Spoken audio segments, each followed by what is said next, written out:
আপনারা কি জানেন কিয়ামতের ময়দানে কোন ইমানদারকে, কোন মানুষকে আল্লাহ তাআলা কোন হিসেব করে বিনিময় দিবেন না, বিনা হিসাবে দিবেন, যে হিসাব নিকাশ নাই, বিনা হিসাবে ঢেলে দিবেন আল্লাহ তাআলা কাকে জানেন?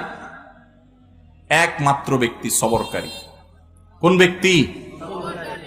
যে অসুখে সবর করেছে, বিপদ আপদে সবর করেছে, মানুষের কটুকতায় সবর করেছে, অসুখ বিসুখে সবর করেছে, মুসিবতে সবর করেছে, ধৈর্যের পাহাড় হয়েছে, ধৈর্য ধারণ করেছে, সবর করে ঢোক গিলেছে, সবর করে নিজেকে নিয়ন্ত্রণ করেছে, কোনো কষ্টে হাহুতাশ করে নাই, নাশুকুরি করে নাই, আল্লাহর কুফরি করে নাই, গালিগালাজ করে নাই, মুখ খারাপ করে নাই, ভাঙচুর করে নাই, নিজেকে নিয়ন্ত্রণ করতে পারছে, ধৈর্য ধারণ করতে পারছে, ধৈর্যের ঢোক গিলতে পারছে যে ব্যক্তি, এই ব্যক্তি সম্পর্কে আল্লাহ বলেছেন ইন্নামা ইউওয়াফাস সাবিরুনা আজরাহুম বিগাইরি হিসাব।